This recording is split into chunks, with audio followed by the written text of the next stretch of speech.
말씀은 구약 성경입니다. 욥기 17장이고요. 1절로 3절에 있는 말씀입니다. 욥기 17장 1절로 3절에 있는 말씀입니다. 찾으셨으면 우리 함께 같이 한번 읽어보도록 할까요? 나의 기운이 새하였으며 나의 날이 다하였고 무덤이 나를 위하여 준비되었구나. 나를 조롱하는 자들이 나와 함께 있으므로 내 눈이 그들의 충동함을 항상 보는구나. 청하건대 나에게 담보물을 주소서. 나의 손을 잡아줄 자가 누구이리까? 아멘, 아멘. 우리 한번 인사합시다. 하나님의 은혜가 당신에게 임하기를 원합니다. 하나님의 은혜가 당신에게 임하기를 원합니다. 아멘. 한 번 더 하나님이 당신에게 복 주시기를 원합니다. 하나님이 당신에게 복 주시기를 원합니다. 아멘. 제가 살았던 동네는 정말 집들이 다닥다닥 붙어있는 그런 동네였습니다. 산동네였는데, 근데 이제 정말 많은 사연을 가지고 살았던 사람들, 물론 다 각 가정마다 히스토리가 있지만요, 저희 집 밑에 살고 있는 한 아주머니가 있었습니다. 그 아주머니는 한쪽이 지금 생각하면 좀 마비가 됐던 것 같아요. 그래서 한쪽 눈 뜨는 것도, 그 다음에 말하는 것도, 걷는 것도 어눌했어요. 그래서 어렸을 때 생각했을 때 저분은 원래 저렇게 좀 장애가 있는 분이구나 생각을 했던 것 같아요. 근데 이제 어머니한테 이런 말을 들었어요. 그분이 원래는 건강하셨대요. 굉장히 건강하셨는데, 그러니까 저희 동네 그 통장 말고 동장이 있어요. 그래서 그 사통, 동장 말고 통장이 있었네요. 죄송합니다. 서산동 사통 1반 139번지가 저희 집인데, 사통 통장이 있었는데요. 이분의 부인한테, 통장 부인한테 돈을 좀 빌렸어요. 돈을. 그때 당시로 좀 뭐 몇백만 원을 빌렸던 것 같아요. 굉장히 큰 돈이죠. 근 뭐 40년 넘었으니까. 근데 도망갔대요. 그 돈을 들고 빌려줬고 도망가 버렸대요. 그래서 이제 그 뒤로는 통장 아저씨도 혼자 사셨어요. 그러니까 큰 돈을 빌려줬는데 못 받아서 그 충격에 이 뇌출혈이 생겨서 한쪽이 마비되어 버리는 그런 일을 겪은 거예요. 큰 충격을 받으면 그럴 수도 있죠.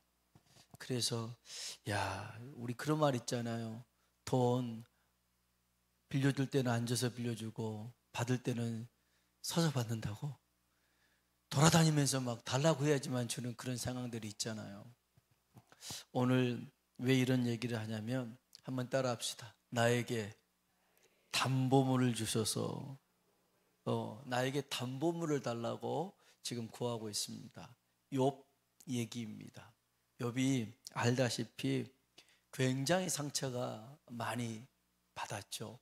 머리부터 발끝까지 성한 데가 하나도 없었어요. 진짜 성경에 보니까. 그래서 너무너무 온몸이 간지러워서 그냥 긁어도 이게 안 되는 거예요. 그래서 기왓장으로 몸을 긁어요. 그러니 피부가 이게 감당되겠어요? 근데 온통 피고름이 나니까 이게 기왓장으로 긁으면 피가 터지고 고름이 터지는 그런 시간들을 보내고 있었어요. 근데 이제 그런 이 욥에게 아주 절친 친구들이 온 거예요. 그래서 일주일 동안 욥을 위해서 같이 옆에서 금식하면서 기도해 줬어요. 이때까지는 좋았는데 그 뒤로부터 자기 수준에서 욥이 왜 이런 재앙을 만났는가를 말하기 시작하는 거예요. 내가 오래 살다 보니까, 내가 경험적으로 보니까 네가 죄가 많아서 그런 것이다. 네 자녀가 죄가 많아서 그런 것이다. 까닭없이 이런 일이 없다. 하나님 너의 잘못 때문에 내려친 것이다. 아니 자기만 그런 게 아니라 자기 10명의 자녀가 한꺼번에 죽은 거잖아요. 근데 죄 때문에 죽었대요. 얼마나 상처가 되겠어요. 몸의 상처는 그렇다 치고라도 이 마음의 상처가 더더욱 컸더라는 것이죠. 이루 말할 수가 없었어요. 그래서 오늘 우리가 읽었던 상황 보니까 1절에 보면 나의 기운이 새하였으면 나의 날이 다였고 무덤이 나를 위하여 준비되었구나. 무덤이 나를 위해서 준비되었다. 살 소망이 없었다는 거예요. 지금 당장 죽어도 누가 왜 이렇게 갑자기 죽었어? 말하지 못할 정도로 그는 거의 초죽음이 되어 있는 상황이었어요. 그런데 욥이 오늘 뭐라고 하나님 앞에 기도하냐면, 따라합시다. 나에게 담보물을 주소서. 지금 당장 죽어도 문제없을 것 같은 이 사람이 하나님 앞에 나에게 담보물을 주십시오라는 겁니다. 포기하지 않았더라는 거예요. 사랑하는 성도 여러분, 포기하지 않는 게 믿음인 줄로 믿습니다. 믿음은 많이 정의할 수 있으나 그 중에 하나는 포기하지 않는 겁니다. 욥을 보니까 절대 포기하지 않아요. 하나님께 도움의 손길을 내밀잖아요. 다시 봅시다. 욥기 17장 1절 2절 한번 봅시다. 읽어볼까요? 나의 기운이 새하였으며 나의 날이 다였고 무덤이 나를 위하여 준비되었구나.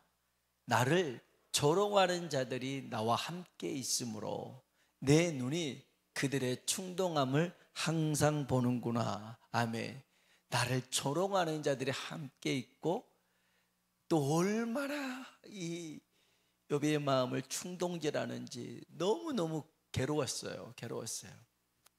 죽고 싶을 만큼 괴로웠지만 여기 3절에 보니까 3절 한번 읽어봅시다. 읽어볼까요? 청하건대 나에게 담보물을 주소서. 나의 손을 잡아줄 자가 누구리이까? 아멘. 나에게 담보물을 주십시오. 하나님, 내 손을 잡아주십시오. 그런 겁니다. 여러분, 담보물이 뭘까요? 약속을 지키지 못할 때에 그의 준한 대가를 지불하는 것이 담보 아니겠어요? 그래서 약속에 대한 안전장치가 담보물입니다. 창세기 38장에 보면요, 야곱의 아들 유다가 있는데 이 유다의 가정이 정말 기구합니다. 아들 셋 있었는데 첫 번째 아들이 결혼하고 죽고, 둘째 아들이 또 형의 가업을 잊기 위해서 또 이 며느리랑 이렇게 지냈는데 또 죽고, 그래서 마지막 셋째 아들 셀라가 이제 장성하면 다말에게 보내겠다 했는데도 안 보내고, 그래서 이 다말이 이제 시아버지 유다가 자기 사는 근처에 왔다라는 것을 듣고 셀라가 장성에서도 보내주지 않으니까 옷을 갈아입잖아요. 가부복에서 그냥 창녀가 입을 만한 옷으로 갈아입고, 그 다음에 이렇게 있으니까 또 유다가 그 창녀인 줄 알고 하룻밤 같이 있으려고 그렇게 이제 얘기합니다. 내가 너랑 같이 있어도 되냐? 좋다. 대신 나에게 줄 게 있다. 뭘 줄까? 담보물을 주라. 그런 얘기가 나와요. 우리 창세기 38장 18절입니다.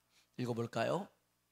유다가 이르되 무슨 담보물을 내게 주랴? 그가 이르되 당신의 도장과 그 끈과 당신의 손에 있는 지팡이로 하라. 유다가 그것들을 그에게 주고 그에게로 들어갔더니 그가 유다로 말미암아 임신하였더라. 아멘. 다말이 참 그렇죠. 시아버지로 인하여 아무튼 임신하게 되었습니다.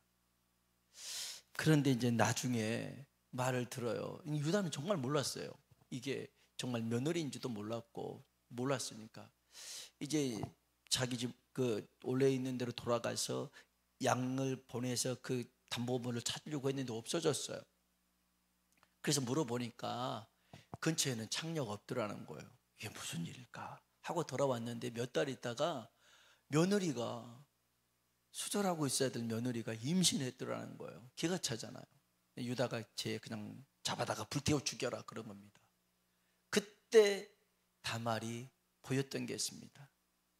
내가 이 담보물의 주인으로 임신했습니다. 그랬더니 거기에 도장과 끈과 지팡이가 있는 거예요. 유다 겁니다. 그때 유다가 자신의 그런 실수를 인정합니다. 그래서 다말이 나보다 더 의롭다. 내가 아들이 컸지만 주지 않았구나. 그러면서 그대로는 이 다말을 쳐다보지 않아요. 아무튼 다말은 이 담보물로 인하여서 그가 살게 되고요, 자신이 의롭다라는 것을 입증하게 됩니다. 그래서 유다가 이제 그 아들 이 다말이 낳은 베레스와 세라를 통하여서 이렇게 유다 계보가 이루어지는 것을 보게 되는 것이죠. 뿐만 아니라 창세기 43장에도 이 유다 얘기가 나오는데, 유다가요 베냐민을 데리고 요셉이 있는 애굽으로 가려고 합니다. 근데 야곱이 베냐민 안 보내겠다는 거예요. 얼마나 아끼는 아들인데. 그때 유다가 자기 자신을 담보물로 줄 테니까 만일 내가 책임지고 베냐민을 데리고 오지 못한다면 내가 목숨으로 대신하겠습니다 라고 야곱을 설득시킵니다. 창세기 43장 9절입니다. 읽어볼까요? 내가 그를 위하여 담보가 되오리니 아버지께서 내 손에서 그를 찾으소서. 내가 만일 그를 아버지께 데려다가 아버지 앞에 두지 아니하면 내가 영원히 죄를 지리이다. 아멘. 자기 목숨을 담보로 해서 베냐민을 데리고 애굽으로 가죠. 그래서 이제 그 하나님의 역사를 경험하게 됩니다. 이처럼 담보라고 하는 것은요, 다말 같은 경우에는 자기의 의로움을 입증했던 일이고, 또 유다 같은 경우는 어떤 일을 해결하기 위해서 자기 자신을 담보로 걸었죠. 그런데 잠언서에 보면 우리 보고 담보를 하지 마라, 보증 서지 마라, 이런 말씀이 있어요. 우리 잠언 22장 26절 한번 볼까요? 읽어봅시다. 너는 사람과 더불어 손을 잡지 말며 남의 빚에 보증을 서지 말라. 아멘. 너는 사람과 손잡지 말고 남의 빚에 뭐 하지 말라고요? 보증 서지 말라는 거예요. 보증 서지 마라. 보증 서지 마라.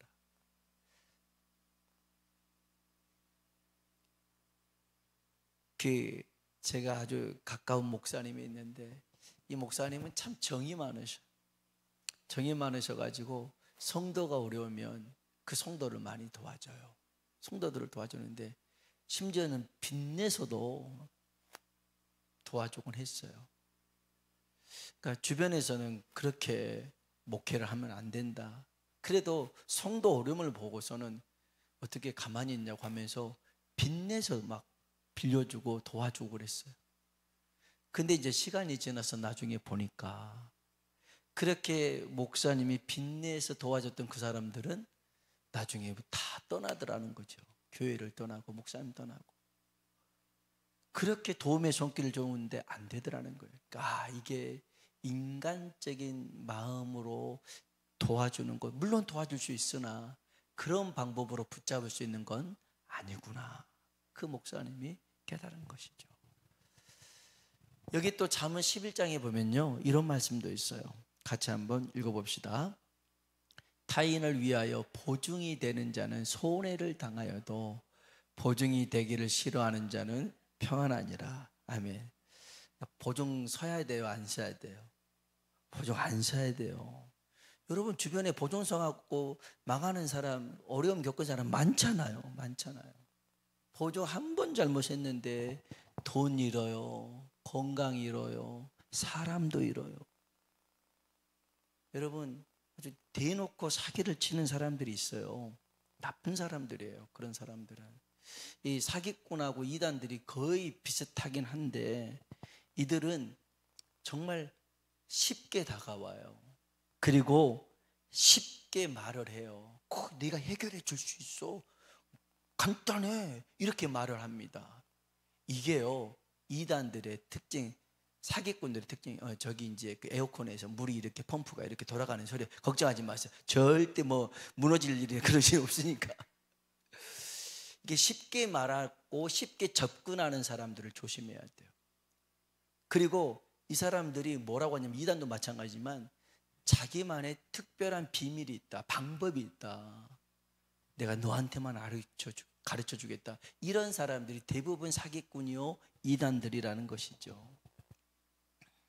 여러분은 보증 서서 실패하는 경우를 보면 사람이 거짓말한 경우도 있죠. 근데 돈이 거짓말한 경우도 있어요. 진짜 그 사람은 아닌데 돈이 거짓말을 하게 만들어요. 그래도 잃는 것은 똑같아요. 돈 잃고 건강 잃고 사람 잃고. 그래서 성경도 되도록이면 보증을 서지 말라는 거예요. 보증 서지 말라. 보증 서는 것, 담보물이 되는 것이 꺼림직하잖아요. 그럼에도 불구하고 하나님이 스스로 원해서 보증 서는 경우도 있어요. 하나님 스스로가 담보물이 되신 경우가 있어요. 그렇게 보증 서지 말라고 하셨는데 하나님이 담보가 되셔요. 하나님이 보증을 서줍니다. 히브리서 6장입니다. 13절로 16절인데 천천히 한번 읽어봅시다. 하나님이 아브라함에게 약속하실 때 가리켜 맹세할 자가 자기보다 더 큰 이가 없으므로 자기를 가리켜 맹세하여 이르시되 내가 반드시 너에게 복주고 복주며 너를 번성하게 하고 번성하게 하리라 하셨더니 그가 이같이 오래 참아 약속을 받았느니라. 사람들은 자기보다 더 큰 자를 가리켜 맹세하나니 맹세는 그들이 다투는 모든 일의 최후 확정이니라. 아멘, 아멘. 여러분 여기서 맹세가 나오잖아요. 보증입니다. 담보입니다. 하나님 스스로가 아브라함에게 내가 내 자신을 담보를 걸고 너한테 약속하겠다. 뭐라고 약속합니까? 내가 반드시 너에게 복주고 복주며 너를 번성하게 하고 번성하게 하리라. 아멘, 아멘입니다. 하나님이 아브라함에게 이 약속을 하셨는데 뭘 걸고 약속을 할까 하다가 내가 나를 걸고 약속할게. 하나님 스스로 담보가 되어서 약속합니다. 사랑하는 성도 여러분, 하나님이 이처럼 스스로 담보물이 되신 이유가 있습니다. 여기 히브리서 6장 17절입니다. 읽어볼까요? 하나님은 약속을 기업으로 받는 자들에게 그 뜻이 변하지 아니함을 충분히 나타내시려고 그 일을 맹세로 보증하셨나니. 아멘, 아멘. 다시 보면 하나님은 약속을 기업으로 받는 자들, 뭘 기업으로 받아요? 약속을 기업으로 받는 자들에게 그 뜻이 변합니까? 변하지 않습니까? 안 변하더라는 거예요. 여러분 하나님의 약속은 변하지 않는 줄로 믿습니다. 하나님이 우리에게 약속하셨더라면 그 약속을 지키시기 위해서 하나님 스스로가 내가 보증 설게, 내가 보증 설게, 그렇게 얘기를 합니다. 여러분 되게 보증 서서 사고 나면 그 내가 보증 서줬던 그 사람 도망가요, 안 도망가요? 보증들 안 서보셨구나. 이게 내가 이제 이 사람에게 보증 서줬어요. 도와달라고 해서 내가 보증 서줬어요. 근데 어려움이 터졌네요. 그럼 이 사람이 내 곁에 꼭 있으면서 걱정하지 마, 내가 네 돈 갚아줄게, 이렇게 우리 옆에 있나요? 안 있어요. 도망갑니다. 전화 연락하면 핸드폰이 꺼져 있습니다. 빚쟁이들이 이 사람한테 가야 되는데 이 사람 연락 안 되니까 누구한테 와요? 나한테 옵니다. 돈 갚으라고 하는 겁니다. 대개는 이렇습니다. 그래서요, 보증 서서 잘못되면 이 돈 빌린 사람은 도망가 버립니다. 도주해 버려요. 그래서 드라마나 이런 데 보면 와가지고 막 그 빨간 그 딱지 막 집에다 가구에다 붙이고 막 깨부시고 막 돈 갚아라 막 협박하고 막 그러잖아요. 그런 드라마 있잖아요. 근데 놀랍게도 하나님은 보증을 섰는데 그 보증 서신 하나님이 우리 곁에 늘 함께 하시겠더라는 거예요. 어려운 일 만났다고 해서 도망치는 하나님이 아니라 어렵고 힘들고 괴로운 일이 있어도 하나님이 내 옆에 딱 붙어 있겠다는 것이에요. 어떻게 해요? 주의 성령을 통해서 우리와 함께 하시마 약속하신 줄로 믿습니다. 요한복음 14장 6절로 7절이죠. 주일날에도 말씀을 14장 16절로 17절 읽어볼까요? 내가 아버지께 구하겠으니 그가 또 다른 보혜사를 너희에게 주사 영원토록 너희와 함께 있게 하리니 그는 너희와 함께 거하시며 또 너희 속에 계시겠습니다. 아멘, 아멘. 영원토록 우리와 보증이 되어서 함께 하신 분이 누구냐? 성령님이라는 거예요. 우리 곁에 계시겠다라는 겁니다. 우리 곁에. 여러분, 하나님은 반드시 그 약속을 지키시는 분인 줄로 믿습니다. 오늘 저와 여러분이 기억해야 될 게 바로 이겁니다. 욥이 담보물로 하나님께 담보물을 구했던 이유가 뭡니까? 당장 죽어도 괜찮을 상황이잖아요. 무덤이 기다리는 상황이잖아요. 그런데도 욥은 자신의 삶을 포기하지 않았더라는 거예요. 에스겔서에 보면 하나님은 하나님의 자녀들에게 그럽니다. 너는 피투성이가 되어도 살아야 된다. 살아야 된다. 피투성이가 돼서 더 죽을, 그냥 갓난아이가 태어났는데 그냥 엄마 탯줄이 잘려져서 그냥 버려진 그런 상태, 피투성이가 되어 있는 그 상태인데도 불구하고 하나님은 그래도 살아야 된다는 거예요. 살아야 됩니다. 여러분, 하나님께서 우리에게 주신 이 시간들 절대 포기해서는 안 되고, 또한 왜 이 욥이 담보물을 구했느냐? 하나님이면 이 상황을 역전시킬 수 있다라고 생각한 거예요. 하나님이면 이 상황을 역전시킬 수 있는 줄로 믿습니다. 그러면 욥이 포기하지 않았더라면 우리는 포기해야 돼요, 안 해야 돼요? 안 해야 됩니다. 사실 욥과 같은 상황 속에 있는 사람은 우리 아무도 없잖아요. 아무리 고난이 세게 덤빈다 할지라도 욥처럼 당한 사람 없잖아요. 그런 욥이 하나님 앞에 포기하지 않고, 하나님 내게 담보물을 주십시오. 내 생명, 내 소망이 하나님께 있습니다 라고 했듯이, 오늘 이 밤 하나님 앞에 우리도 하나님, 내가 살 수 있는, 내가 내 가는 길이 열릴 수 있는 담보물을 주십시오. 구할 수 있는 이 시간이 되길 주의 이름으로 축원합니다. 같이 한번